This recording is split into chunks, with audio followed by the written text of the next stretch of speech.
Bien, y yo le adelanté que hoy, lunes, vamos a tener aquí en piso una nota distinta, más tranquila, saliendo un poco del ritmo informativo para tratar de hacer lo que más nos gusta. Ya sabe que en un mundo directamente plagado de información y a veces de información no tan veraz, lo importante es pensar. Mire qué desafío en esta época, donde parecería que es una contracultura, pero somos eso, contracultura, y tratamos de pensar. Y se lo digo porque tenemos aquí en el piso a un invitado que muchos conocen, sobre todo a través de las redes sociales, también a través de la radio, alguna vez ya lo hemos entrevistado, pero está de visita en Buenos Aires y es un intelectual, es antropólogo, lo cual ya dice bastante de algo de quién es y que además, bueno, nos desafía a pensar, yo le diría, sobre cosas que a veces, bueno, las damos por sentadas y hay que revisar y revisar y profundizar. Me refiero a Francisco Gil White, que está aquí. Francisco, bienvenido a Radio High, ¿cómo estás? Muchas gracias, Miguel. Es un placer estar aquí. Bueno, por tu acento ya la mayoría se dio cuenta de entrada que no eres porteño, pero casi. No, muy lejos de ser porteño. Son muchos kilómetros. Primera vez en Buenos Aires Primera vez, sí. y te ha traído la amistad. Sí, estoy aquí para conocer la ciudad, para visitar amigos y eh, platicar contigo. No es poca cosa. Digo, cuéntale a la audiencia de dónde ese acento y algo de tu vida. ¿Quién sos? Vamos a empezar por eso. ¿Quién es Francisco Gil White? Mira la pregunta existencial a esta hora. Bueno, pues normalmente esa pregunta se contesta desde el punto de vista de lo que uno hace. Esa es la costumbre en Occidente. Claro, muy norteamericana, Sí. ¿no?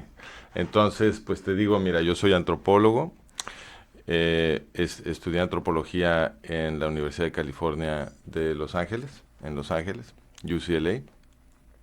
Ahí hice mi doctorado y mi doctorado fue sobre el tema del racismo.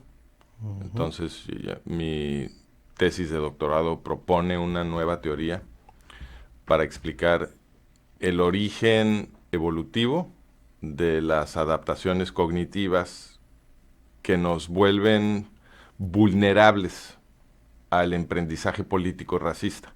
O sea, la pregunta es ¿por qué es tan sabroso para la mente humana pensar de forma racista? Porque obviamente que nos resulta muy fácil entrar en ese canal. Parecería, ¿no? La Sí, historia lo muestra. la historia lo muestra. Entonces, quería yo entender mejor cómo es el diseño del procesamiento de información que nos resulta natural, que nos vuelve tan vulnerables a este tipo de emprendizaje político. Mm. Claro, dijiste, hiciste tus estudios en los Estados Unidos. Sí, eso en UCLA, en Los Ángeles, Ujú. ahí hice el doctorado y ese trabajo de proponer una nueva teoría para explicar el origen del racismo me llevó a UPenn, a la Universidad de Pensilvania. Ahí me contrataron en el departamento de psicología, porque mi trabajo es muy cognitivo evolutivo. Y también me dieron una plaza ahí en un centro de investigación que habían creado como proyecto conjunto de politología, relaciones internacionales y psicología, para entender mejor el conflicto étnico. Ujú. Entonces, ¿por qué hay conflicto étnico? ¿Por qué distintos grupos nacionales se pelean, etcétera? Y el foco principal de ese centro de investigación era el conflicto árabe-israelí y sobre todo estaban enfocados en entender mejor el Tratado de Oslo y las consecuencias del Tratado de Oslo, etcétera.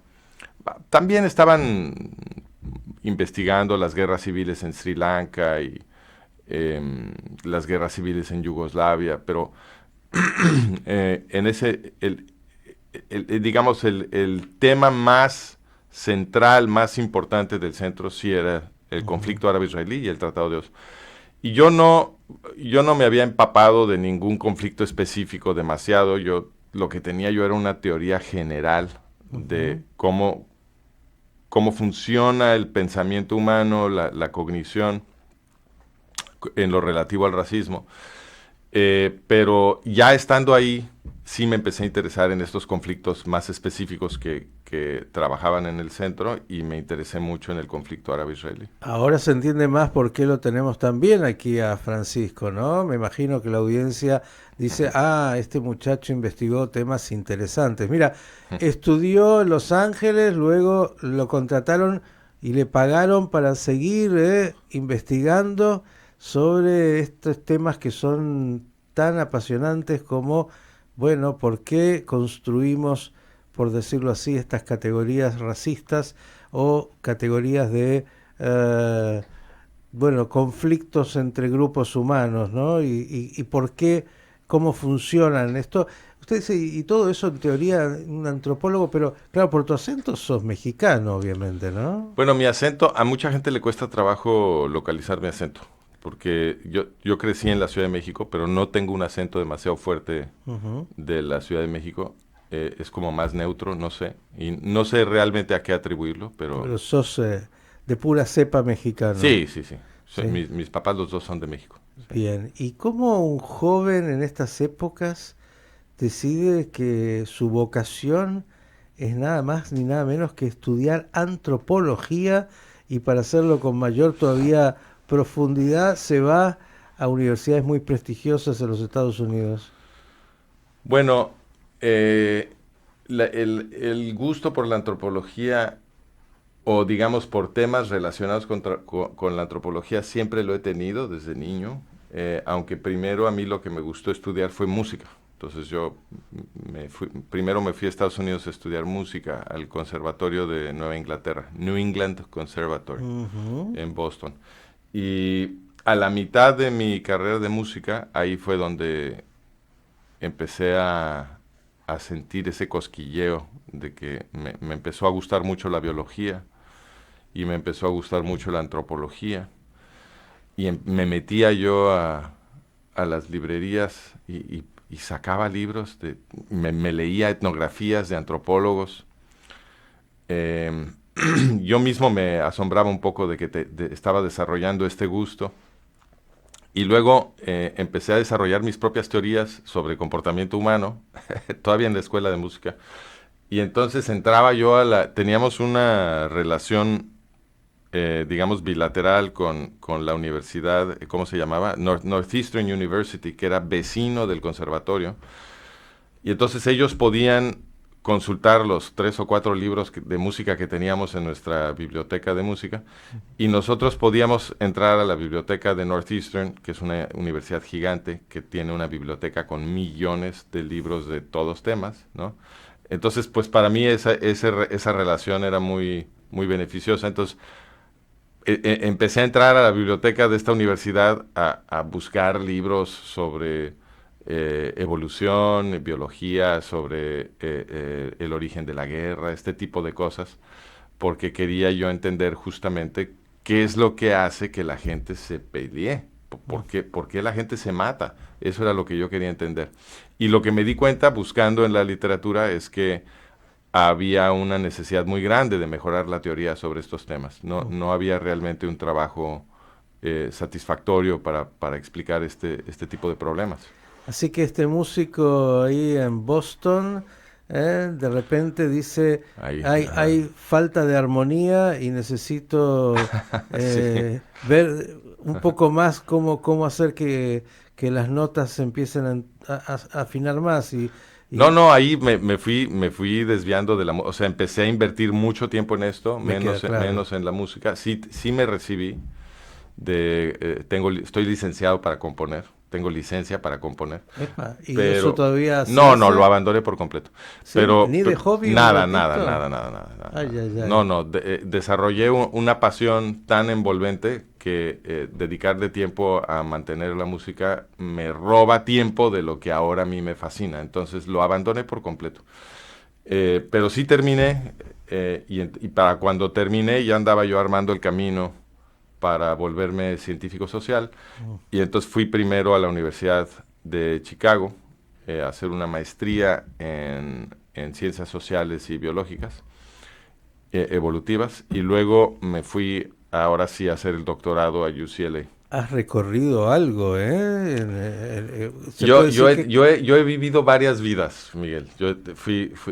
No solamente fui músico y luego antropólogo, sino que después, como tú sabes, a la hora de interesarme en el conflicto árabe-israelí, tuve que buscarme otro trabajo porque en el momento en que empecé a documentar la historia del movimiento árabe palestino, eso no le gustó a mis superiores en la Universidad de Pensilvania, Mm. y entonces me despidieron. Pero para entonces ya había vivido yo también otra vida en Mongolia, porque mi trabajo de tesis lo hice en Mongolia. Yo estuve viviendo ahí 14 meses con pastores nómadas, que fue una cosa muy interesante, justamente estudiando cómo razona la gente sobre la etnia vecina, ¿no? Para tratar de entender el origen del racismo. Y una vez que me despidieron de la Universidad de Pensilvania, pues empezó otra otra odisea, porque me regresé a México, me fui a trabajar al ITAM, que es una universidad muy prestigiada en México, en la Escuela de Negocios, donde estaba yo enseñando pues una disciplina que es una combinación de antropología y psicología, que es, creo que en español es comportamiento organizacional, Ujú, ¿no? ujú. Y después de un tiempo, y también trabajé en la Universidad del Medio Ambiente enseñando pensamiento crítico, también en México, en Valle de Bravo. Y finalmente renuncié a todo trabajo universitario para dedicarme de cuerpo entero a lo que llamamos Hasbara, a Ah, combatir el antisemitismo. tratar de explicar los orígenes y algo más del odio Sí, del a raíz de que antisemitismo. me despidieran por documentarla, porque lo que yo documenté cuando me puse a estudiar el conflicto árabe-israelí fue el origen nazi de la autoridad palestina. O sea, Mm. la autoridad palestina es en realidad OLP Fatah, y cuando digo nazi no estoy aventando un adjetivo, no es un insulto, Ya vamos a hablar de eso, sí, ¿eh? pero en fin, ahí cuando empecé a estudiar eso, me entró una fascinación adictiva Mm. por entender el origen del antisemitismo específicamente y la matanza de judíos, que es un fenómeno, yo lo llamo el fenómeno sociológico más recurrente de la historia occidental y musulmana. Es un fenómeno que se repite siglo tras siglo, tras siglo, tras siglo, y entender esa característica cíclica, que obviamente nos habla pues de la estructura de nuestra sociedad occidental, ¿no? Ahí hay un elemento estructural que está reproduciendo generación tras generación este tipo de agresiones y violencias, y sobrevive todo. Entonces, sucede en el pasado muy antiguo, cuando éramos paganos, agrarios, eh, eh, con ciudades-estado. Vuelve a suceder cuando somos imperios multiétnicos, vuelve a suceder cuando somos reinos feudales, sucede cuando éramos paganos, sucede cuando somos cristianos, sucede cuando somos postcristianos, neopaganos. ¿Me quieres decir que lo que dice la Agadá de Pesaj, esto de que en cada Es generación totalmente se cierto. levantaron contra nosotros? Parece que hay algo de eso, ¿eh? Sí, señor. Vamos a hablar de esto, Ujú. obviamente. Estamos aquí con Francisco Gil White, pero era importante que usted sepa que este muchacho, yo lo veo todavía No, como no, joven, no, discúlpame. Muchas gracias. Me halaga mucho que me digas pero muchas. es un muchacho, al lado mío sos un muchacho, es un No, tema ¿cuántos años relativo. tienes tú, Miguel? Yo 25. Entonces sí. Este muchacho ha tenido muchas vidas, una formación académica muy importante, y ha ahondado y se ha dedicado a esto que es su pasión, que lo hace con una investigación muy profunda, con estudios profundos, porque una cosa es hablar, yo diría, de oído, y otra cosa es haber investigado y haber dedicado muchas horas a ver fenomenologías, estudiar comportamientos y entender el comportamiento humano respecto del antisemitismo como un elemento extra. Vamos a ahondar con él, pero quiero saber un poco más de tu vida. ¿Y en México te quedaste? En México, bueno, sí, ya me quedé en México. A partir del despido ya me regresé a México y ahí continué mi vida. Y ahí Muy está la base. contento, me gustó mucho. Fue muy bonito regresar a México. Volver a casa. Sí, ¿Y tus padres a qué se dedican o se dedicaban? mi papá, economista, ahora ya jubilado, pero fue un economista, bueno, ha sido un economista muy importante en México. Tuvo un papel muy destacado como funcionario público. Eh, Fue secretario de Hacienda Mm, en su posición más alta, digamos, pero antes de eso también trabajó en el Banco de México y en otras posiciones en la Secretaría de Hacienda y hizo contribuciones muy importantes a la salud económica de nuestro país. Es muy respetado, muy prestigiado por sus contribuciones. Mi mamá también tuvo una trayectoria muy destacada como empresaria y como influencer, antes de que dijéramos influencer, porque ella tenía un programa de radio muy escuchado ¿Ve? y contribuía artículos en revistas y terminó teniendo una cadena de clínicas de belleza, 4 en la Ciudad de México y una fuera de la Ciudad de México. Y fue una empresaria muy exitosa. Bien, el fruto no cae lejos del árbol, dicen aquí, y además te dieron la posibilidad de ir a estudiar a universidades muy importantes que Sí, no debe haber sido algo simple, hay que sostener eso. ¿Hermanos sí, tengo un hermano y 2 hermanas. se dedican? Mi hermano es empresario. Tengo una hermana que es profesional de estos temas del ambientalismo, que ella estudió química, pero se ha dedicado profesionalmente a temas relacionados con el ambientalismo y ha tenido una trayectoria muy destacada. Y mi otra hermana es abogada, pero también luego se volvió empresaria en el mundo del arte.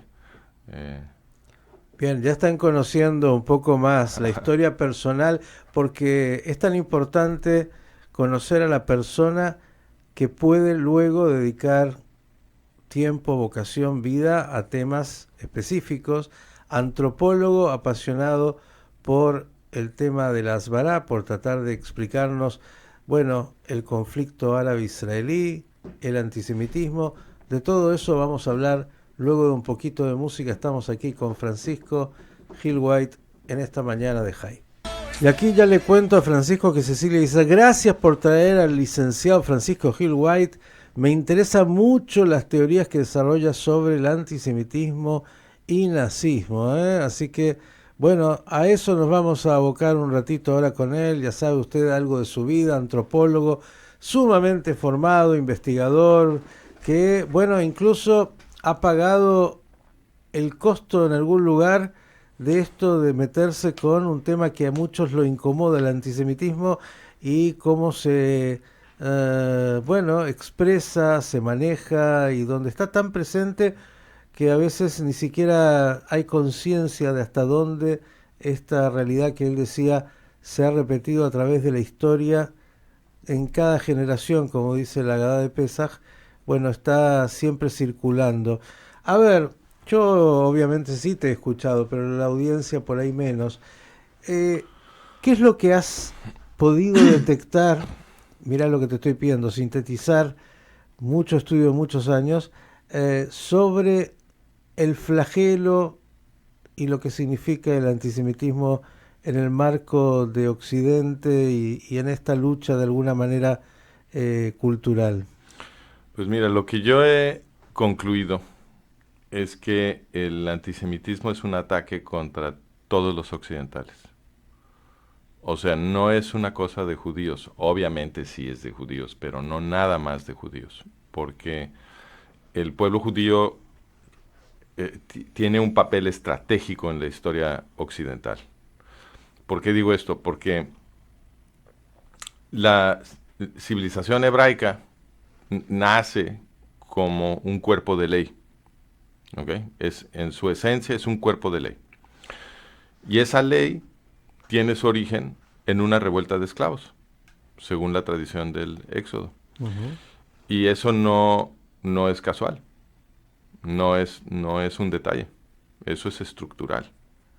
Entonces la ley que la deidad que estuvo organizando la revuelta de esclavos en Egipto con el pueblo israelita, la ley que esa deidad entrega a la postre de la revuelta de esclavos, pues no es cualquier ley, es una ley, pues es la ley de los esclavos liberados, está diseñada con mucho cuidado para proteger los derechos y las libertades de la gente de a pie, ¿no? Entonces, por ejemplo, hay una ley en el Éxodo que dice: aquel que secuestre a un hombre o una mujer, lo haya vendido o se lo haya quedado, será ejecutado. Ujú. Privar a un hombre o una mujer de su libertad por la fuerza es, se, se pena con pena de muerte. Que vigente por si alguno no escuchó. Entonces, eso lo que quiere decir es que no hay nada más ofensivo para la civilización hebraica que forzar a una persona a convertirse en un esclavo, lo cual tiene sentido, porque es la ley de los esclavos liberados, y lo que está buscando esta ley es producir una sociedad más horizontal, donde no hay opresión, donde ya no hay opresión, ¿no? Entonces, sí había una categoría que, por lo menos que se traduce a los idiomas europeos como esclavo en la ley judía, pero uno tenía que volverse esclavo. La única manera de entrar a esta categoría era voluntariamente, era Ujú. si yo no puedo pagar una deuda, por ejemplo, entonces me vuelvo, entre comillas, esclavo de mi acreedor.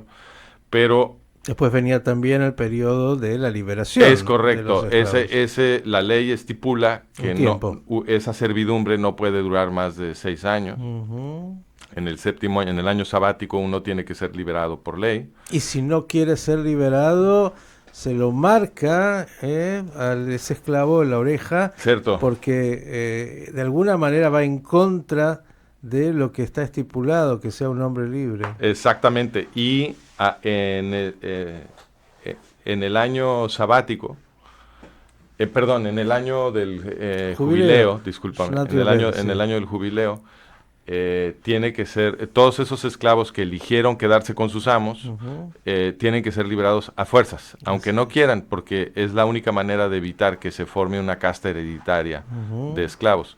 Entonces, También hay, recordemos, ya que estás tocando esto, en ese año del jubileo, nuevamente las tierras se reparten, correcto, ¿no? sí, Es decir, correcto, correcto. tiene que Ujú. ver con una revolución social Sí, totalmente. absoluta. Es la ley de Moisés emerge de una revolución social. Son los esclavos liberados tratando de armar un sistema en el que ya no puede haber opresión. Y también cuando, en el periodo en el que uno es un sirviente de su acreedor, no puede haber ningún maltrato, la ley es muy cuidadosa. Entonces, una ley dice que si tú te presentas con un juez y te falta un diente porque te Ujú. maltrató tu amo, en ese momento quedas en libertad. Tampoco te pueden maltratar psicológicamente, porque otra ley dice que si un esclavo se escapa, obviamente no te escapas si estás contento. Si un esclavo se escapa, eh, la casa, el dueño de la casa donde ese esclavo se refugia, está obligado a proteger el esclavo, no lo puede regresar. Es decir, el conjunto de leyes está diseñado para proteger especialmente a la gente de abajo. Tiene un sesgo muy pronunciado a proteger a la gente de a pie de cualquier opresión de la gente de arriba. Es decir, a los débiles, ¿eh? Así es, así es. El Y esto, la huérfana, la viuda. hay leyes muy cuidadosas para Ujú. proteger al huérfano, a la viuda, al pobre, Ujú. ¿no? Al extranjero que vive dentro de la sociedad judía, todo eso. Y eso qué produce como para que pueda aparecer? Porque dijiste, es de alguna manera, bueno, el origen del Esta antisemitismo es la causa del que, antisemitismo. que no se queda con los judíos, o como decía Así tal es. vez, creo que Wiesenthal fue el que dijo, o Elie Wiesel, que lo que comienza con los judíos nunca termina en los Bueno, lo ha judíos. dicho mucha gente. Ujú. Es casi un poema Sí, del pastor Niemöller, también. muy famoso en el contexto de la Segunda Guerra Mundial, que él reflexionando sobre su experiencia dijo, primero vinieron por los comunistas, yo no Ujú, dije nada porque no era comunista, luego ujú, vinieron ujú. por los gays, o no sé cómo es, no me Sí, sí. acuerdo Aquí exactamente. es muy conocido, Sí, porque dice, además lo ha dicho una actriz muy famosa ah, judía, muy bien, sí, Pelinkowski, que en paz descanse. ya. Pero este pensamiento que de alguna manera estás planteando es, a ver, esta revolución de los esclavos que... Esta es la causa del antisemitismo, es esta. ¿Por qué? Porque si tú eres un miembro de la clase gobernante de cualquier pueblo, Ujú, que tienes como objetivo social, político, ideológico esclavizar al grueso de la población, ¿ok? Si esa es tu ideología política, tú eres un opresor, ¿ok? Entonces, a ti no te conviene que haya judíos explicándole a la gente que pueden ser libres. estos rebeldes que van, yo Claro, decía, que contra tienen la todo un cultura. sistema de leyes ya establecido, organizado, con abogados que son los rabinos y jueces que van a estar haciendo valer leyes diseñadas para proteger a la gente de abajo. A ti no te conviene que haya un pueblo explicando y haciendo todo eso, porque le van a dar ideas a tus esclavos. Entonces, si tú eres un opresor, lo que es obviamente obligado para ti es perseguir al pueblo judío y tratar de destruirlo por completo, de interrumpir el proceso de transmisión de esa ley, de la Torá. Porque si no lo interrumpes, tarde o temprano tus esclavos pues van a desarrollar la idea de que ellos tienen derechos y que deben de ser libres y te vas a enfrentar a una revolución. Esto de la contracultura que decía antes, los judíos como una contracultura frente al poder dominante. Exactamente, es el pueblo más subversivo de la historia. Entonces, cuando este argumento admite de una exploración empírica, ¿no? Entonces, ¿cómo podemos eh, investigar si este argumento tiene sentido?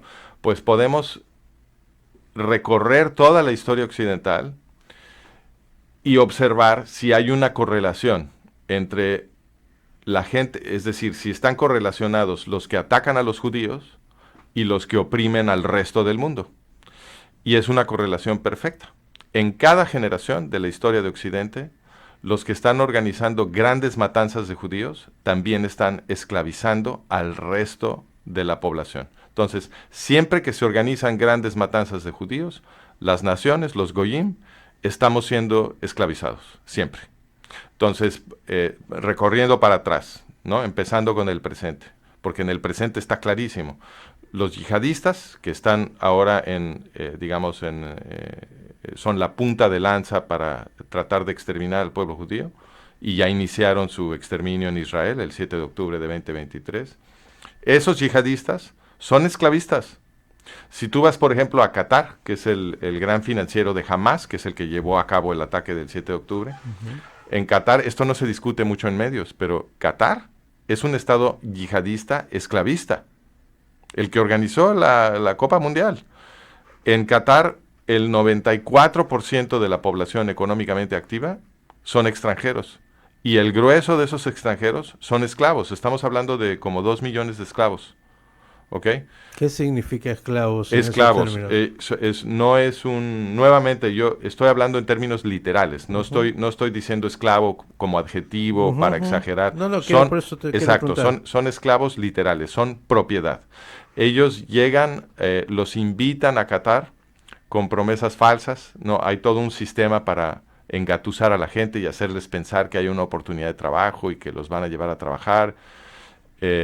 Y una vez que entran a Qatar, les retiran el pasaporte y entonces ya no se pueden ir.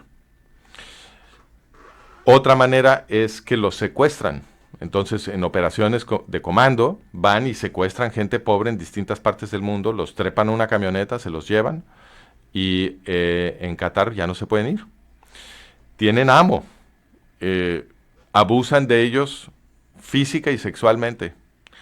no les pagan, cuando ya no les sirven, los tiran a la calle, se mueren de hambre. Así, 2 millones de esclavos en Qatar. 94% de la población de Qatar. 94% de la población económicamente activa de Qatar son estos extranjeros, casi todos esclavos.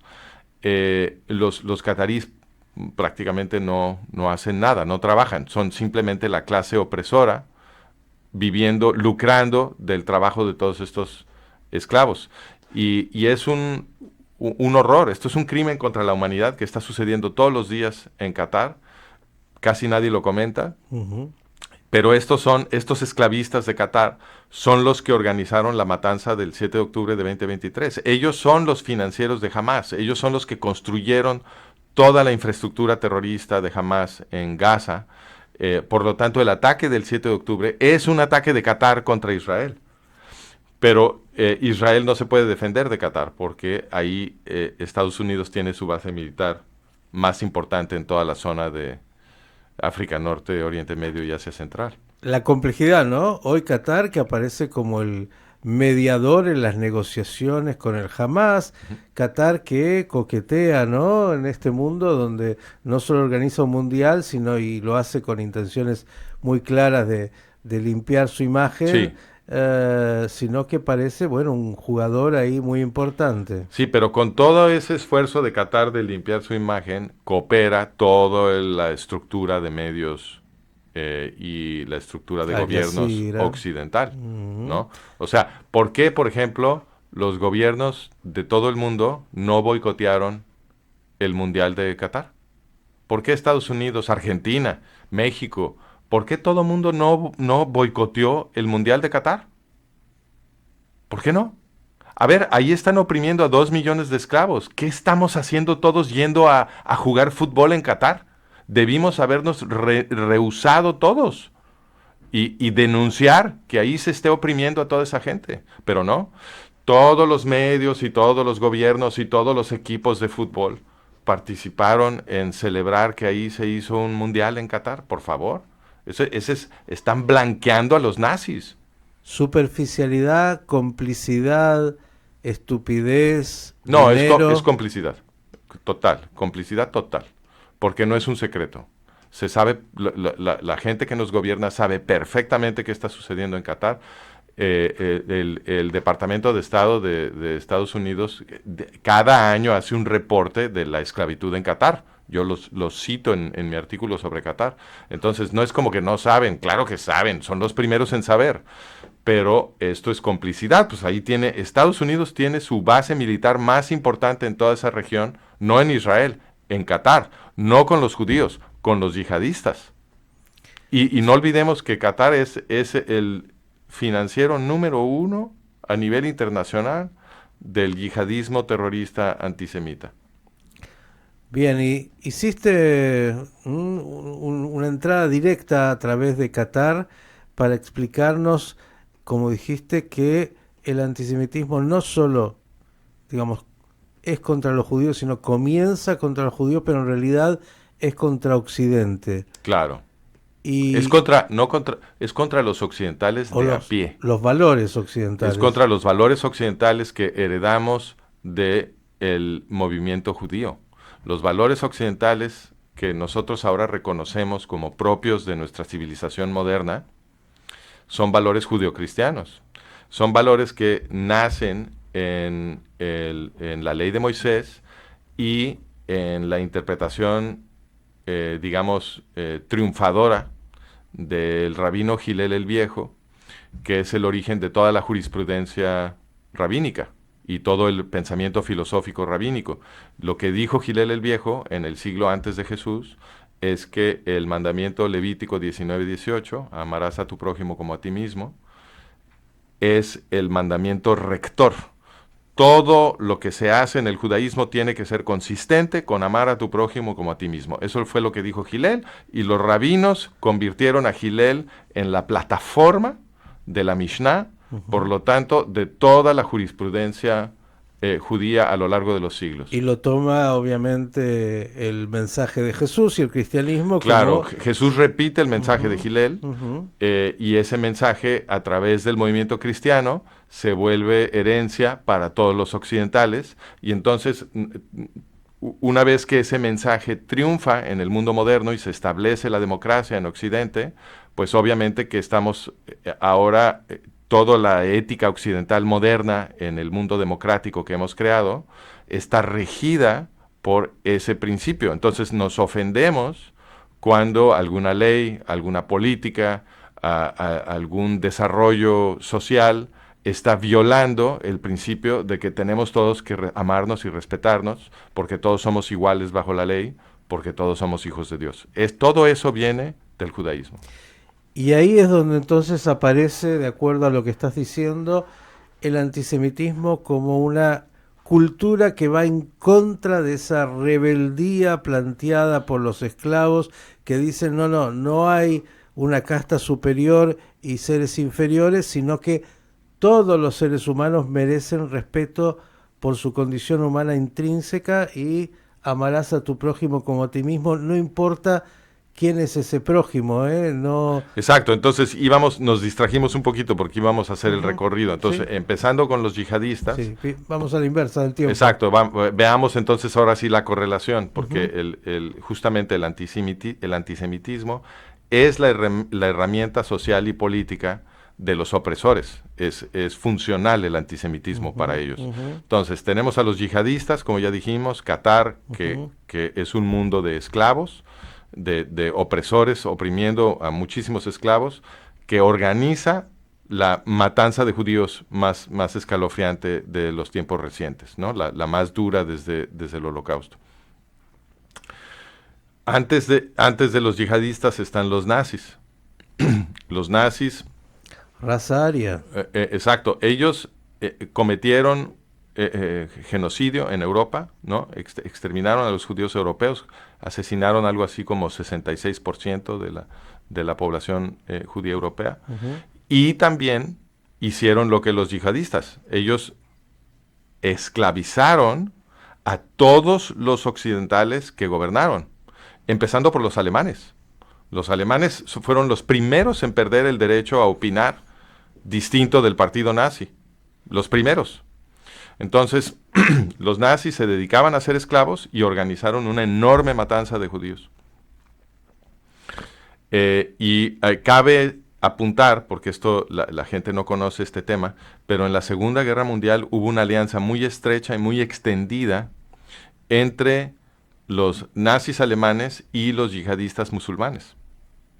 ¿Okay? Muy estrecha, de hecho, una alianza especialmente íntima entre el movimiento árabe palestino y los nazis alemanes. Al ratito platicamos de eso si quieres. Conocido el encuentro del mufti de Jerusalén con Hitler. Pero es interesante lo que estás planteando y vamos a seguir hacia atrás si es posible. Sí, señor. Señores, esto están ustedes escuchando Años de Estudio de aquí Francisco Gil White, para que tengamos una visión un poco más profunda de aquellas cosas que nos parecen a veces tan estomacales, ¿no? Hay mucho más aquí. Sí. Tiene que ver con, ya lo están viendo, un movimiento que va en contra de la libertad y de la libertad de sentir que todos los hombres son iguales. Así es.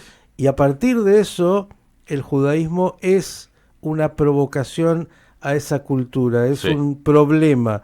Pero el problema es un problema para los opresores. Claro, no termina con los judíos, sino con todos aquellos finalmente que tengan un pensamiento judío en términos de las categorías, ¿no? Ese es el desafío. Hablaste del nazismo y es clarísimo, la raza aria oprimiendo, esclavizando. A todo mundo, no nada más a los judíos. O sea, no nada más matan a los judíos, sino que esclavizan al resto. Y matan a muchos goyim también, matan a muchos no judíos. En la Segunda Guerra Mundial, los antisemitas causaron la muerte de más de 64 millones de no judíos.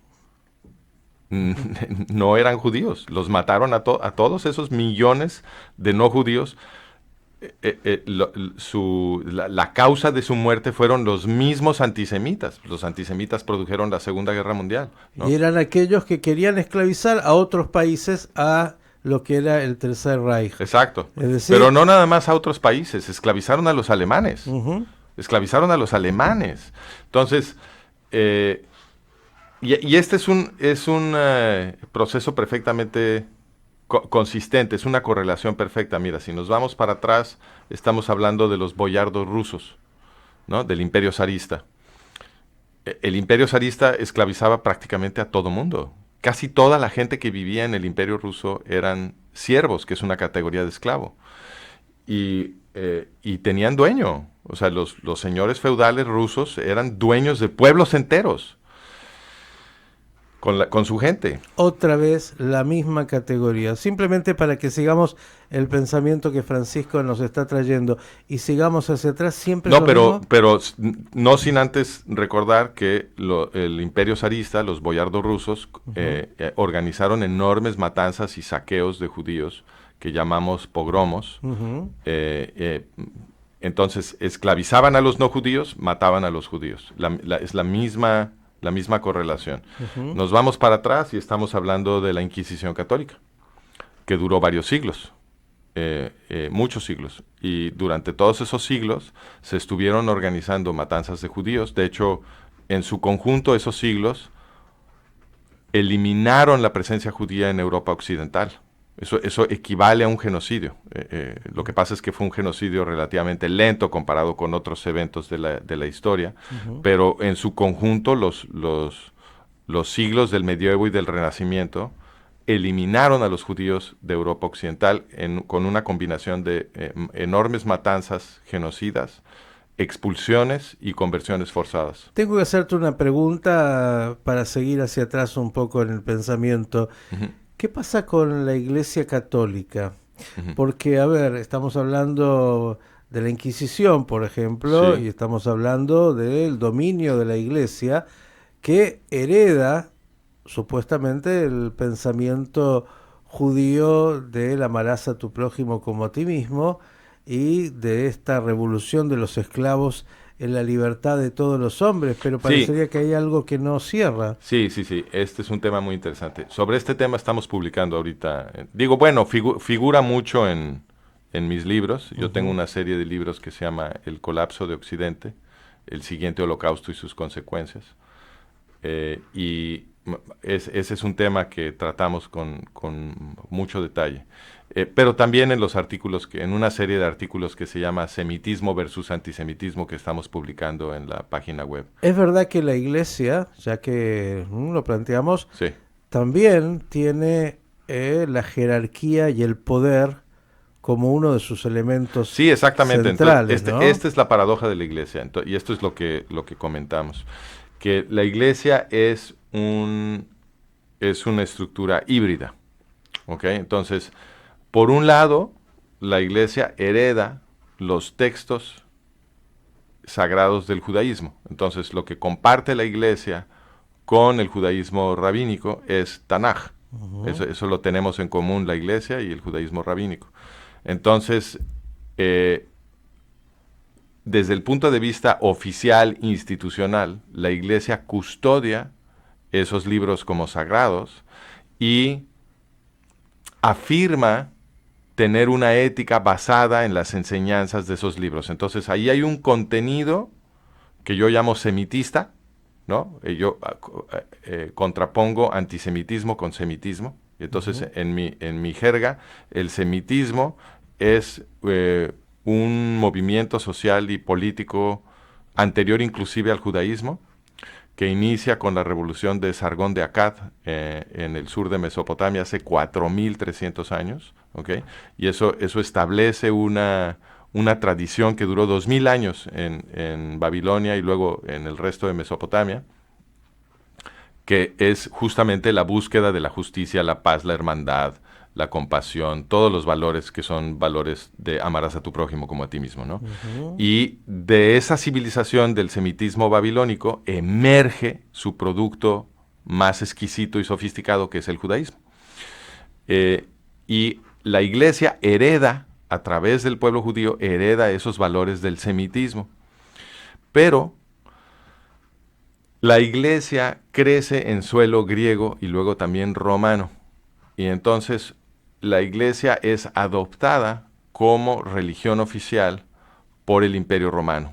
Y eso lo que implica es que las estructuras de gobierno de la Iglesia Católica, que terminó fusionada con el Imperio Romano, pues son estructuras autoritarias, hegemónicas, opresivas, porque esas no son heredadas del pueblo judío, esas son heredadas del Imperio Romano. Entonces, la Iglesia se convierte en una criatura quimérica, paradójica, que por un lado, en términos de sus textos sagrados, obviamente está conectada con el semitismo, pero en términos de su estructura política, de su estructura de gobierno, de su filosofía social, etcétera, está más bien aliada con el Imperio Romano y por lo tanto con estructuras antisemitas, porque el Imperio Romano es también antisemita.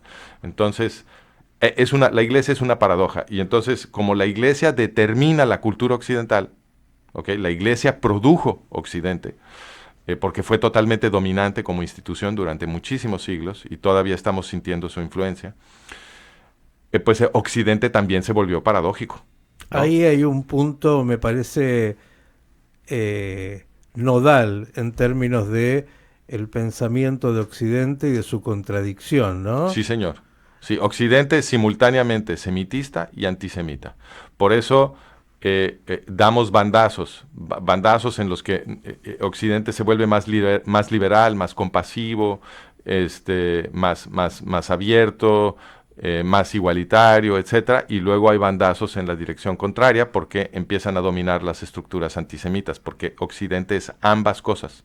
Antes de la creación de la Iglesia Católica, antes de Jesús, vivíamos en lo que yo llamo la era lógica. Ahora vivimos en la era paradójica. La era lógica es la era en la que los semitistas y los antisemitas son fácilmente distinguibles porque están en territorios geográficamente separados, con estructuras políticas distintas, independientes, inclusive tienen enfrentamientos muy claros en el campo de batalla, etcétera. Pero a partir de la creación de la Iglesia Católica estamos en la era paradójica, porque ahí, en la era paradójica, en las mismas instituciones, en el mismo territorio, en la misma estructura política, tenemos tanto semitismo como antisemitismo. Ustedes ven hasta dónde lo que nos está aquí compartiendo este antropólogo, ¿sí? Francisco Gil White, es mucho más complejo, mucho más profundo. Estas paradojas, estas tensiones culturales que existen en Occidente, que explican finalmente estos fenómenos que tienen que ver con esta lucha permanente del pensamiento judío por la libertad, por la igualdad, por los derechos, por la justicia, y que por otro lado en ciertos momentos prevalecen estos y en otros momentos, y podríamos hablar ahora en un ratito con Francisco cómo nos está yendo hoy, parecería que hay movimientos, bueno, que otra vez a partir de querer dominar por el poder y por, ciertos fenómenos, hacen que uno tenga que mirarlos con mucho cuidado. Por eso creo que los judíos tenemos tanta sensibilidad a varios temas, a los populismos, a cuando hay cercenamiento de los derechos en las democracias. Claro. Todos estos son aspectos que nos hacen reaccionar Nos rápido. ponen nerviosos, claro. ¿Por qué? Porque sabemos qué es lo que esto produce luego. Sí. No solo, como muy bien dice Francisco, matanzas directas de judíos o antisemitismo de violencia, sino también cuando las sociedades se van deteriorando Sí. en sus valores. Así es. Estamos todos muy para Los judíos son el canario en la mina, como dice el viejo dicho. Señores, vamos al panorama de noticias. Lo invitamos a Dani para que se incorpore también a este diálogo apasionante esta mañana con Francisco Gil White. Bien, y algunos mensajitos aquí para compartir. Por ejemplo, nos dicen: buenas tardes de Barcelona, felicidades por su programa, siempre que puedo lo sigo. generalmente en diferido y nunca me defraudan, siempre riguroso, siempre interesante. Gracias ahí a Xavi que nos saluda, lo mismo a Mirta que nos manda también su saludo, a Sim que nos saluda, Nati Jaques, a María Fernanda Montes, ¿quién más está con nosotros ahí en el canal de YouTube? Estoy mirando a María Luisa Grau Arroyo, excelente invitado, el doctor Gil White, gran defensor de Israel y del pueblo judío. Dios lo bendiga inmensamente. Aquí Fernanda dice, gracias chicos.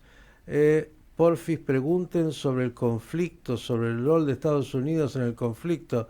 Nos quedan muchos temas para poder analizar.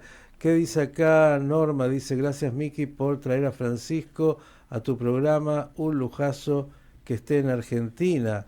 Acá Sara dice, recién me engancho y está Francisco Gil White, qué lujo, todos admiradores y admiradoras.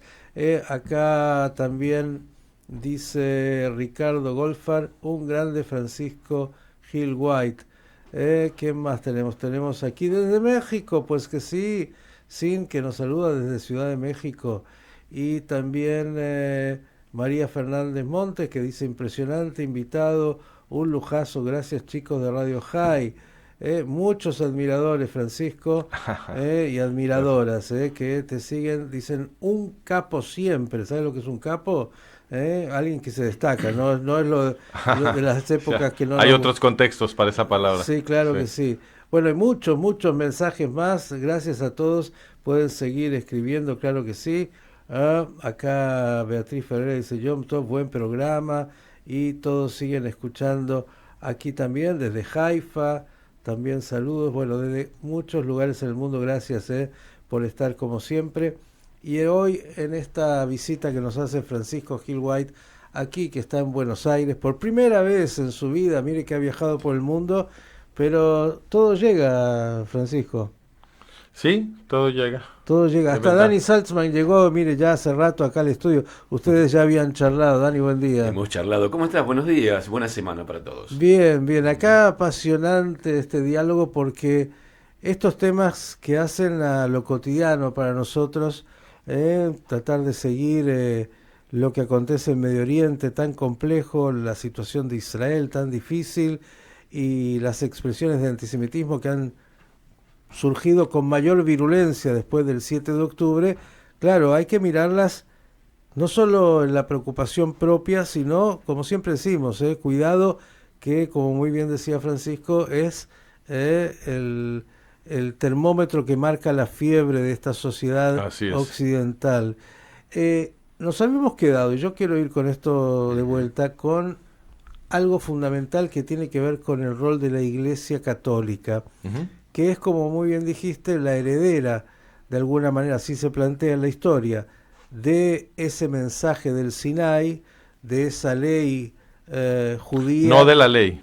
No de la ley, no, sino de la... Pero sí de los principios éticos sobre los cuales se construye la ley. Sí, porque la ley, la Iglesia la hace a un lado. Exactamente. Bueno, lo que justamente la Iglesia cambia es eso, ¿no? Sí. La abolición de la ley, hay una nueva ley, una nueva alianza. Hay una nueva alianza, pero no tanto una nueva ley. Digo, sí, se establece un derecho canónico, sí hay una nueva ley, pero lo que es sobre todo importante es que se elimina la ley anterior. Eso es lo que es muy importante, y se reemplaza con el principio de la fe. Entonces, el principio que establece la Iglesia es que uno no se puede salvar por obras. Ese es el argumento de Pablo, que es muy claro. Dice, por obras no te puedes salvar, solamente te pueden regalar la salvación, la fe en el sacrificio de Jesús. Y a la inversa justamente del pensamiento judío, que Masejet Hagigah en el Talmud va a decir, es mejor que mi pueblo, esto parece blasfemo, se olvide de mi nombre, hablando Dios mismo, pero que cumpla con los preceptos, es decir, cumplir con la ley es más importante que lo que la persona pueda tener de creencia personal. ¿Eso en dónde está? En el Talmud, en Masejet Hagigah. Fantástico. Eso lo que establece es que la ética es el principio fundamental, no la fe. Y es consistente con lo que dijo Hillel. Cuando al rabino Hillel le pidieron que plasmara en un solo enunciado todo el sentido de la Torá, no dijo fe en Dios. Lo que dijo es amarás a tu prójimo como a ti mismo, que es el principio que produce leyes. Y el amarás a tu prójimo como a ti mismo está en términos jurídicos de cómo amar a ese prójimo. No solamente el amor como un sentimiento, sino es cómo se plasma en las acciones. No, la emoción no es, tu emoción no es lo que te vuelve ético. Lo que te vuelve ético es tu comportamiento. A la gente se le olvida eso ahora, porque han estado condicionando a la gente a pensar que expresar una emoción muy fuerte sobre algún atropello que ellos consideran, etcétera, que eso es lo que los vuelve éticos, el proyectar su emoción en redes y comunicarle a todo mundo lo enojados o lo tristes que están, eso no te vuelve ético. Tu emoción no te vuelve ético. Lo que te vuelve ético es proteger a tu prójimo, es tu comportamiento en pro de tu prójimo. Tu emoción es secundaria. Si tu emoción, digamos, motiva ese comportamiento, qué bueno. Pero no, la emoción no te redime y el proyectar tu emoción no es lo que te vuelve una buena persona. Esto que estás diciendo es muy importante porque va en contra, en parte, y hablábamos de las paradojas de Occidente, del pensamiento occidental, donde el amor, como una categoría de algo abstracto. Claro, el amor que yo siento en mi corazoncito. Exacto, y de hecho... creo que es Francisco de Asís justamente que dice ama y haz lo que quieras. No, en el judaísmo no existe ama y haz lo que quieras, ama y haz lo correcto. Correcto. Y eso es una... Y de hecho, eres una persona ética aunque no sientas mucha emoción si estás protegiendo al prójimo. Lo que importa es si protegiste al prójimo. Tu emoción, mira, tu emoción nadie la puede verificar. Nadie, es totalmente privada, nadie puede verificar que estás sintiendo una emoción, tú eres el único testigo de tu emoción y podrías estarla falseando, podrías ser un hipócrita que actúa su emoción, nadie sabe si realmente la estás sintiendo, entonces eso no te puede redimir, lo único que te puede redimir es lo que tú haces por alguien más. Volvamos a la iglesia porque la iglesia ha ocupado un lugar central en Occidente. Y sin duda, es alguien que no se enteró que estoy al aire. Vamos a intentar pedirle que, bueno. Yo no sé si salir corriendo, Miki, porque me suena alarma. No, eso. No, en Israel con menos que eso, con menos que eso dejamos todo. Vas al refugio, claro que sí. Pero aquí todavía no están cayendo misiles en Buenos Aires. Todavía no. No bombardeen Buenos Aires, decía Charly García. Sí. Pero volvamos a esto de la iglesia y este pensamiento paradójico, ¿no? Que toma los aspectos... Sí, la estructura es paradójica porque tenemos libros semitistas, es decir, libros que promueven esta ética de amar a tu prójimo como a ti mismo, y al mismo tiempo tenemos esta estructura política de gobierno de la Iglesia heredada del Imperio Romano que es opresiva. Entonces, para tratar de resolver el problema que implica para una estructura opresiva el contenido de los libros que está custodiando, la Iglesia en el medioevo prohibió a los occidentales que leyeran sus libros sagrados. Entonces, ¿cómo es eso? A ver, muy importante lo que estás diciendo. Sí, en el medioevo los libros de la iglesia, los cristianos no los podían leer. Estaba prohibido traducir. Oficialmente los libros se publicaban en latín. ¿Okay? La Biblia católica se publicaba nada más en latín y estaba prohibido traducirla a los idiomas europeos. Ahora, el latín es un idioma que nada más hablaban los gobernantes de la iglesia. Solamente los curas hablaban latín, y no todos los curas. Había muchos curas analfabetas, pero los que sí hablaban latín solamente eran los curas y la gente muy aristocrática, que tenía una educación de curas. Los curas eran los maestros de todos, y esa era la misma casta aristocrática de donde salían los obispos, ¿no? Entonces, Solamente los funcionarios de la iglesia podían leer los textos sagrados de la iglesia. El resto de la gente no sabía que contenían esos libros. Y cuando iban a la misa los domingos, la misa se oficiaba en latín. Entonces, ni siquiera oralmente tenían comunicación con el contenido del texto. Entonces, ¿de qué se trataba mi religión si yo era un católico en el medioevo? De lo que el cura me dijera. Era un proceso total de autoridad. Yo no tenía acceso independiente a los libros ni podía formar una opinión propia sobre lo que debía ser su interpretación. Y esto obviamente servía para que los católicos medievales no se contaminaran, por así decirlo, de las ideas de los judíos, que son las ideas contenidas en los libros sagrados de la iglesia. Entonces, ¿qué pasó? Que algunos católicos se rebelaron en contra de esto en el medioevo.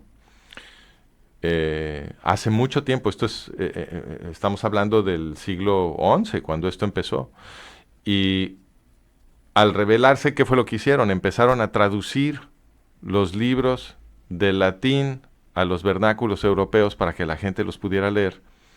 Y aquí inicia un proceso revolucionario, porque cuando los católicos medievales, a través de estos movimientos que ahora llamamos protoprotestantes, porque son anteriores a Lutero y a Calvino, y a Zwingli y todo esto, cuando ellos empiezan a leer los textos sagrados de la iglesia, ¿qué están leyendo? Están leyendo textos sobre todo judíos, porque el 80% de los textos sagrados de la iglesia son textos judíos. El Nuevo Testamento es una cosa muy delgada.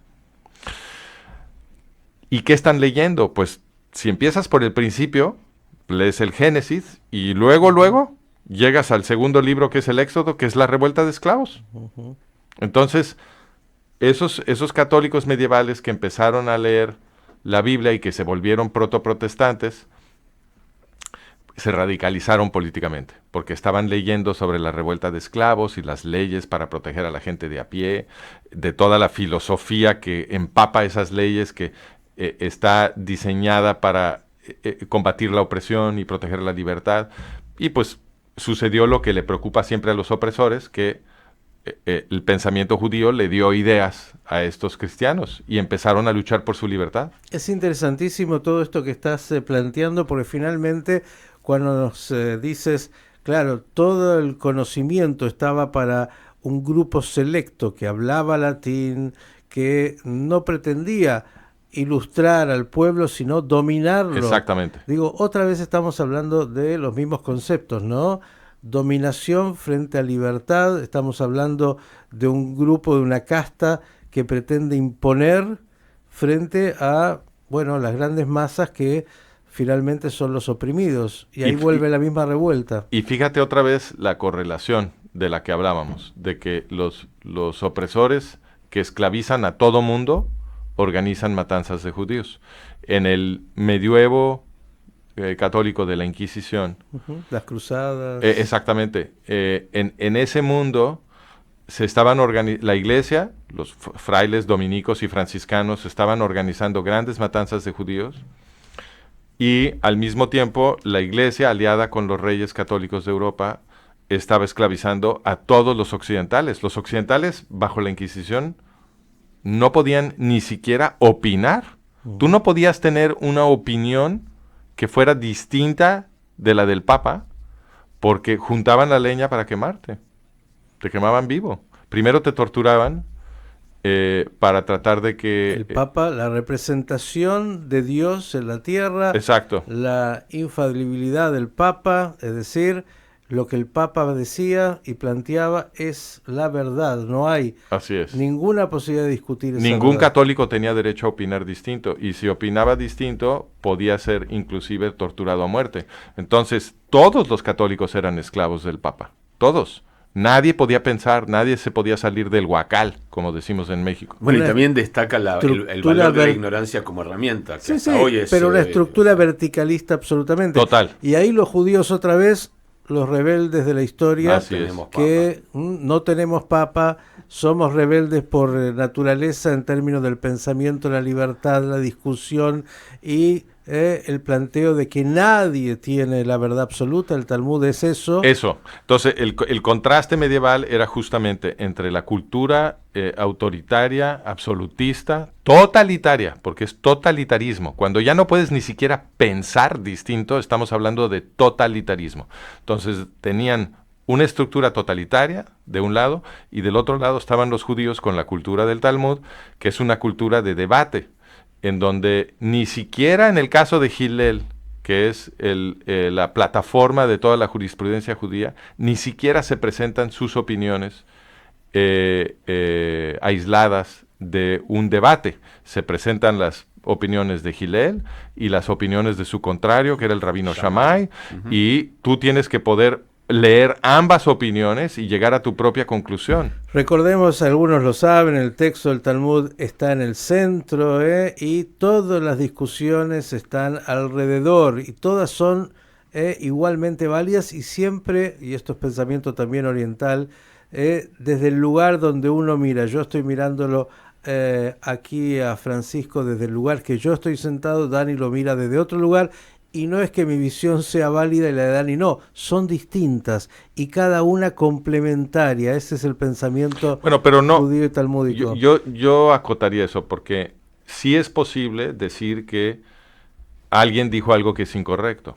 Eso sí pasa. O sea, sí, en los debates a veces sí se concluye que una posición era correcta y la otra era incorrecta, pero lo que es muy importante es que no se llegue a esa conclusión sin un examen. Todas. Además, en la tradición talmúdica se registran todas las opiniones. Por eso, se registran todas, pero sí se decide cuál es la buena. Después llega un momento en el cual la ley, la halajá, establece una ley. Exacto. Pero esto no hace que queden determinadas... se borran las otras. No, al contrario, se pueden incluso utilizar después, en ciertos momentos. También es cierto, también es cierto. Todo ese pensamiento rabínico está todo en el mismo, digamos, cuerpo, porque se piensa que... Puede ser reclutado después. Absolutamente, y utilizado para nuevas realidades. Pero fíjate, lo que demuestra que la cultura del debate es lo que es superior, en vez de la cultura del totalitarismo, es la ciencia moderna. O sea, esta cultura de debate talmúdico es muy parecida a la cultura de la ciencia moderna. En la ciencia moderna, la norma es, si yo hice un experimento o produje una teoría nueva, lo que yo tengo que hacer es publicarla para que el conjunto de mis colegas haga el intento de refutarme. Ese es el juego de la ciencia. Y solamente sobrevive mi teoría o mi experimento si el intento de refutarme fracasa. Pero el juego de la ciencia es publico para que otros puedan tener la oportunidad de refutarme. Pero tampoco debe ser casual la cantidad de científicos judíos. No. Claro, eso no es coincidencia. Claro. Y sigue abierto, porque digo, esto de, presento mi teoría, que la refuten, muy bien, por el momento se establece que esta es cierta, pero puede ser que en algún momento... No es estable. Exactamente, y esto es parte también de este pensamiento. Pero quiero ir a 2 temas o 3 más que me parecen fundamentales. Uno, hablamos antes, justo en la pausa, de cómo la Iglesia, a partir de ese pensamiento verticalista y de esa estructura, totalitario, hay que decirlo, es totalitario. Dígalo usted. Y después aparece justamente dentro de eso hoy un enorme mundo, por ejemplo, evangélico, que se reencuentra con los textos que no conocían y empiezan a decir, wow, esto es muy fuerte. Y comienzan un acercamiento al judaísmo viendo justamente hasta dónde estaban buscando eso que no conocían. Esto sucede a partir desde el medioevo, a partir de que los católicos medievales empezaron a leer la Biblia en estos movimientos que ahora llamamos protoprotestantes, que se separaron de la Iglesia. A partir de ese momento vemos un proceso de judaización de los cristianos occidentales, y la Iglesia, la Inquisición, así los acusaba en sus documentos, los acusaba de estarse judaizando, utilizaban ese término, porque efectivamente eso era lo que estaba sucediendo. Estaban leyendo sobre todo textos judíos de su Biblia cristiana y estaban descubriendo el valor de la tradición judía, y algunos inclusive empezaban a adoptar normas y leyes que supuestamente que la iglesia había abrogado, ¿no? Empezaban un acercamiento también con la comunidad judía, todo lo cual era muy preocupante para la iglesia, que quería tener a los judíos separados y encerrados en los guetos para que no tuvieran justamente ningún contacto con los cristianos y no los contaminaran de sus ideas de libertad y de igualdad política, de protección bajo la ley y de combate a la opresión. Ahí usted entiende por qué hay hoy tantas comunidades judías emergentes, así se las llaman en algunos países, sobre todo, por ejemplo, en Colombia y otros lugares, sí, señor, donde cada vez más y más evangélicos, y acá también en todos lados, sienten hasta dónde el judaísmo les habla. Sí, algunos ya se están definiendo como judíos, inclusive sin haber hecho proceso de conversión, porque lo que están expresando es que se sienten judíos, que les gusta el judaísmo, que sienten una afinidad justamente por los valores, que lo que más les gustaba de su cristianismo, se dan cuenta, viene todo del judaísmo. Y agrego a esto que son tan rebeldes y anárquicos como los judíos, es decir, dentro del mundo evangélico, aunque hay ciertas estructuras, tampoco hay un orden donde alguien maneje toda la tropa evangélica, ¿no? Es sí, como... sí. Los movimientos protestantes son sin duda muchísimo más democráticos que la iglesia. Quiero ir al momento que vivimos en dos aspectos, Francisco. Uno tiene que ver con el momento del mundo y lo que está pasando, donde vemos movimientos muy totalitarios, diría yo, y donde hay un mensaje muy particular. Esto lo vemos en Estados Unidos, lo vemos en otros lugares en Europa, señor, en el mundo. ¿Cómo afecta esto en este momento? Y dos, hay una novedad judía que se crea hace 77 años, que tiene que ver con volver a la normalidad anormal para el pueblo judío de ser un pueblo con un estado propio. Y también creo que las tensiones, hoy las veíamos, hoy hablamos con nuestro corresponsal de Israel, se ven en Israel mismo, ¿no? Que con todo es una democracia ejemplar en muchos aspectos, pero la tensión se está viviendo hoy también entre intenciones totalitarias, entre comillas, y aquellos que dicen, no, este no es el modelo judío con el cual nosotros queremos vivir. Pues desgraciadamente sí, estamos en un momento histórico en el que regresa el empuje de los antisemitas por reimponerse. Ellos no se habían ido a ningún lado. Esto es parte de lo que explicamos en la investigación que yo he estado haciendo y que estamos publicando en More y que está en mis libros. Los antisemitas no perdieron la Segunda Guerra Mundial. Esto es lo que nos enseñan en la escuela, pero no es cierto, porque los nazis alemanes, de hecho, son una consecuencia de un movimiento mucho más grande que ha sido borrado de nuestra educación. No es que sea un secreto. Si tú entras a cualquier biblioteca aquí en Buenos Aires o te tomas a la tarea de investigar esto en Internet, todo está ahí. No es un secreto, pero no lo enseñan en las escuelas. O sea, sí hay un problema estructural en la pedagogía que recibimos en todo Occidente. El tema del eugenismo ha sido borrado de los libros de texto, no se menciona. Y eso vuelve... Explica qué es el eugenismo, porque si no... A eso voy. Borrar el tema del eugenismo vuelve imposible entender la Segunda Guerra Mundial, porque el eugenismo es el movimiento que produjo al nazismo alemán. ¿Okay? Entonces, es un movimiento panoccidental, no es un movimiento exclusivamente alemán, es un movimiento panoccidental que afirmaba la superioridad de la raza aria germánica, nórdica, alemana, y este es el movimiento que estuvo, promoviendo la idea de que toda la gente en Occidente que no era, digamos, de la casta gobernante, era inferior, porque no tenía suficiente sangre alemana, y entonces el argumento era que toda la gente de a pie en Occidente son pues retrasados mentales, así es como lo discutían en la primera mitad del siglo XX.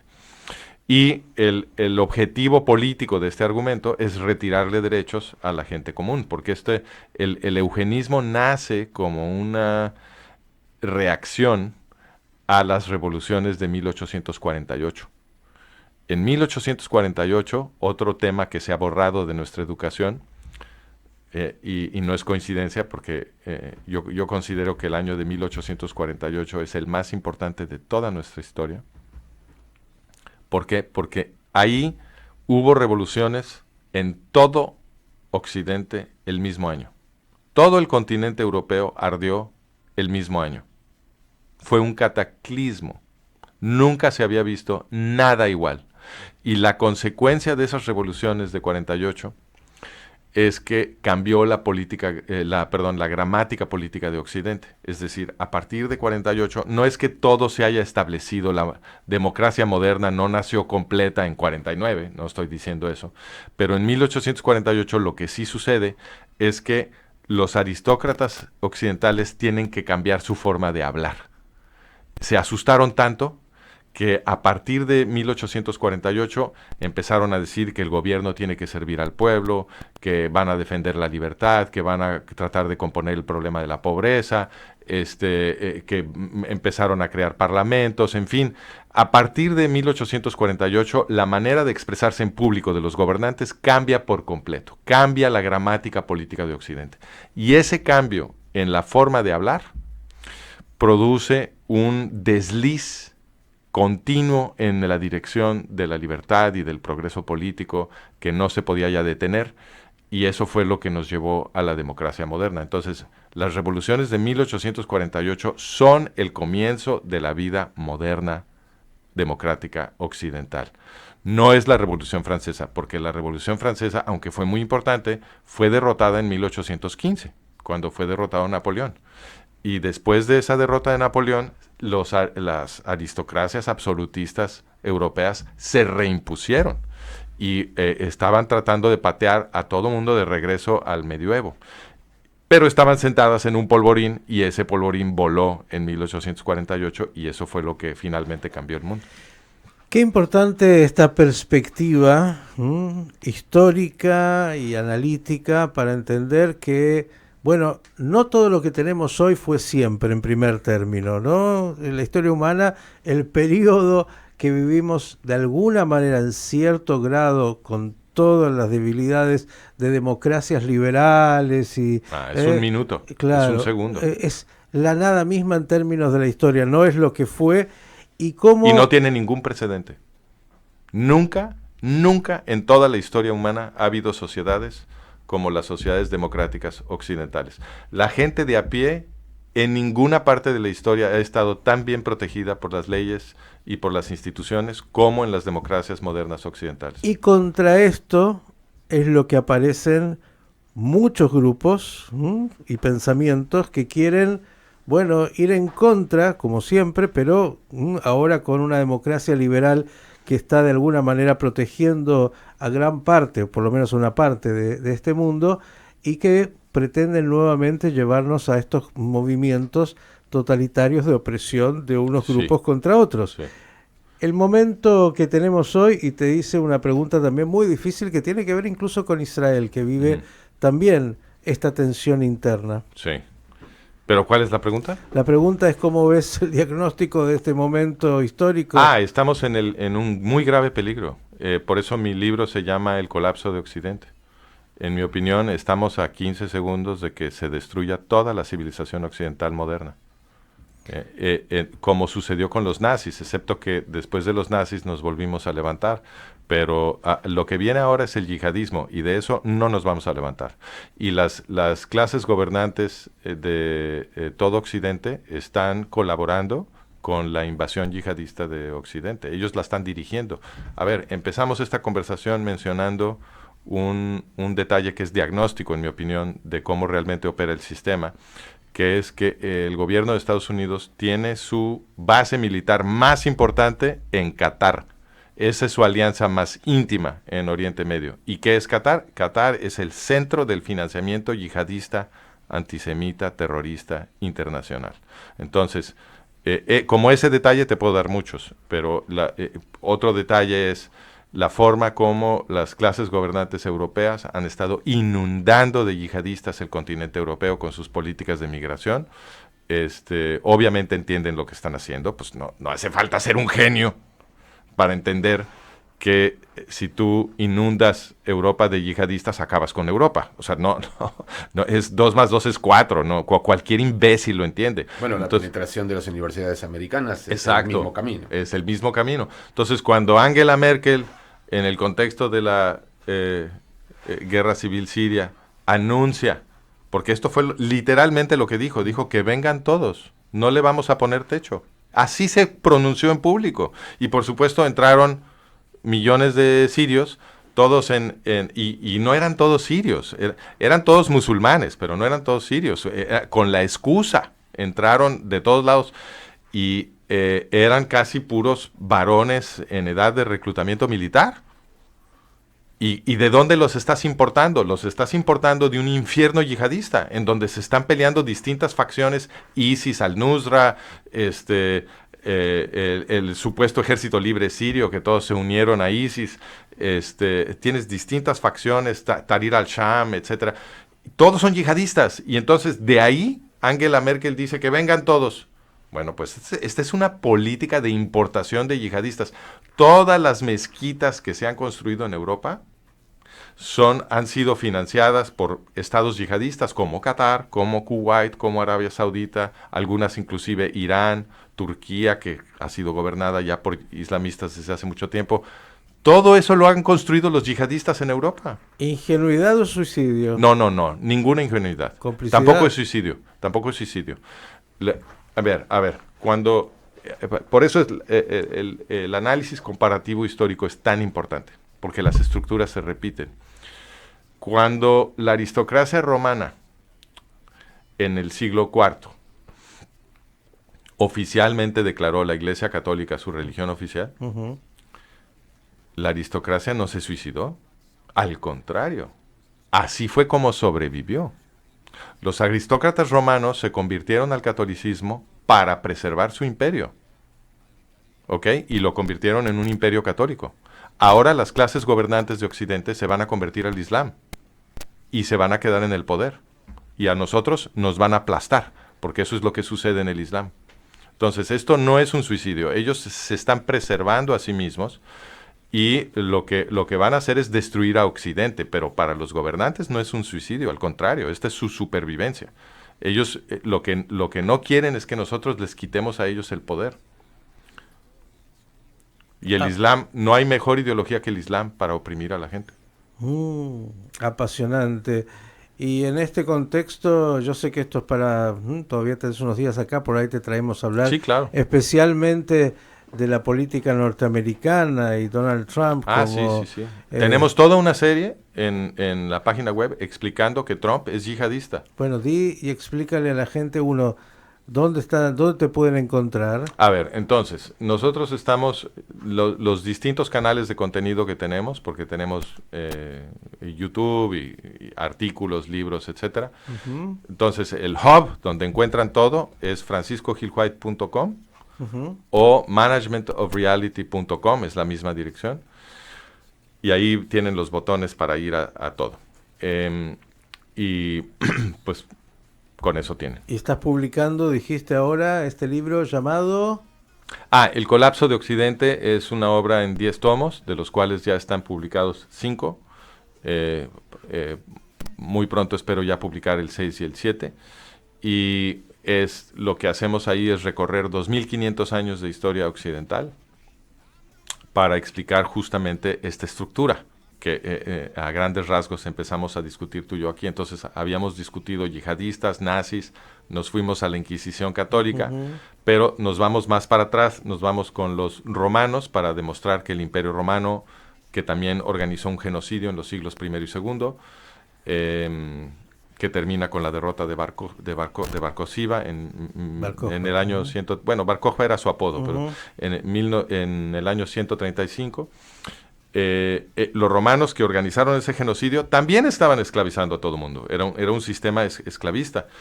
Y antes de ellos los greco-macedonios, que como se hace la remembranza en la fiesta de Hanukkah, los greco-macedonios hicieron un genocidio de judíos en la zona de Jerusalén, y ellos también estaban esclavizando a todo el mundo, porque el imperio greco-macedonio seleucida es el que resulta de la conquista de Alejandro, y Alejandro a lo que se dedicaba como buen greco-macedonio era a asesinar y a esclavizar. Perdón, yo pregunto, ¿son 10 tomos o vas a seguir agregando tomos hasta que colapse Occidente? No. Espero publicarlo antes del colapso para que sirva de algo. Pero son un total de... Bueno, estoy proyectando 10 tomos. No estoy seguro que vayan a ser 10. Pero ya están publicados 5 y el 6 y el 7 ya pronto también salen. Los 10 mandamientos. No.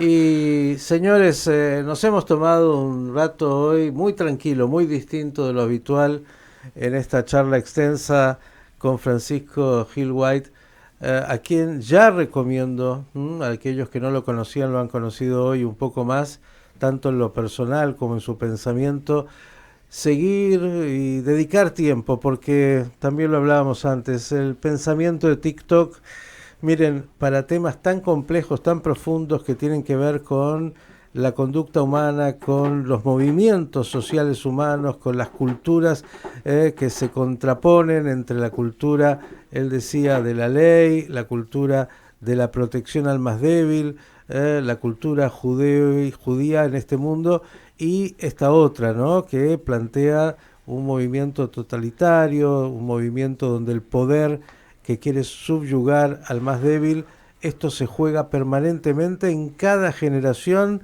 y vuelve a aparecer y vuelve a aparecer. Si no estamos muy atentos, el problema es mayor. Lo primero es tomar conciencia, y lo segundo, a partir de la conciencia, tratar de que aquellos, sobre todo, que tienen también poder de decisión, puedan ser conscientes de lo que están haciendo en cada uno de los países, porque hay elementos globales, pero hay particulares. Aquí seguramente nuestros diputados, senadores, ejecutivos que están tan ocupados de lo urgente, pocas veces tienen el tiempo para meditar, conocer y profundizar sobre lo importante y sobre las consecuencias de las acciones.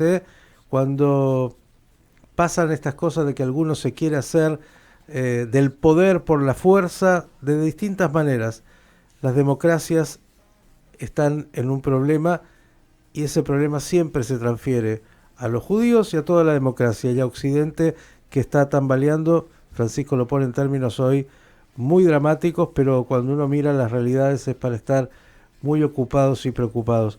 Francisco, 2 semanas en Buenos Aires. Sí, 2 semanas, 2 semanitas. Bueno, a disfrutar mucho, a conocer. Me encanta la ciudad. Y a seguir profundizando. Te vamos a convocar a ver si otra mañana puedes venir para que volvamos a hablar de estos temas, porque no se agotan además. Son claro. temas que siempre no hay más y más para pensar. Debo decir que muchas veces la gente pide que lo convoquemos a Francisco, y yo digo, miren, está muchas horas hacia atrás.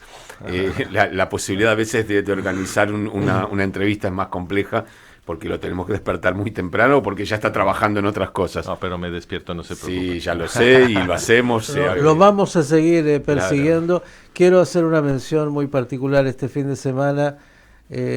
Obviamente todos aquí en la Argentina estamos de alguna manera sintiendo la partida de Mario Mactas, un periodista enorme, un hombre que te hubiera encantado, Francisco, conocer, un hombre del pensamiento profundo, un periodista libre, que por esas cosas también era judío, pero no lo decía, lo practicaba en términos de su vida, y que ha dejado un legado enorme. Tuvimos el privilegio de tenerlo aquí también en una entrevista.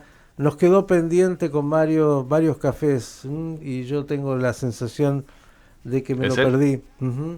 Y lo tuvimos aquí como tantos otros, un amigo, un hombre que marcó el pensamiento y que trató muchas veces justamente de ir a un pensamiento mucho más profundo, más tranquilo, más equilibrado, y que nos hablaba de esa importancia. Nos quedó también la sensación de no haberlo podido tener como queríamos todos los domingos a la mañana en Radio High, que fue un proyecto que estuvimos tratando de lograr, y que por estas cosas de el dinero, ni más ni menos, y era muy poco, no lo pudimos hacer. Pero creo que, no sé si lo mencionaste porque no estaba escuchando, falleció en este fin de semana Paulina Gamus, me parece, en Venezuela, me parece. No me enteré de nada. Lo digo con el temor de equivocarme, pero lo leí en algún lugar y lo voy a tratar Vamos de chequear a ahora. investigar esta amiga también muy querida, una mujer Sí. también maravillosa, pero quiero irme nuevamente con lo de Mario, un hombre realmente que dejó una enorme huella en el pensamiento. Y miren, pensar es un privilegio de los hombres libres, a tratar de seguir disfrutando. 11, yo sé que fue en el fin de semana, estamos a 14, el viernes creo que fue. Vamos a hablar de Paulina también y hacerle un homenaje. En esta contracultura en la cual nacimos, que ser herederos de ella, como dicen los profetas, até me dais, vosotros sois mis testigos, dice justamente. ¿Vosotros sois? Mis testigos. Mis testigos. Dios le pone por misión al pueblo hebreo judío ser testigos de ese pensamiento que tiene la ley, tiene la protección al más débil y tiene la misión de reparar, completar este mundo que es imperfecto y luchar contra otros pensamientos que desgraciadamente muchas veces aparecen y que tienen mucho que ver con el paganismo mal entendido de cada época, y que pretenden, bueno, dioses que no son dioses en esta tierra. Francisco, gracias. Nos vamos a tomar un café. ¿Tienes el tiempo? Encantado. Va a ser un privilegio para mí. Se quedan con Yo me Dani quedo. Saltzman con este coffee break de día lunes. A todos, gracias por, como siempre, estar. Mañana nos reencontramos, Rocío. Gracias a Rocío, a la señora Esther, Alejandro Blanco. Y ya saben, lo mejor arrancó. Ahora cambia el ritmo con Dani Saltzman y el coffee break.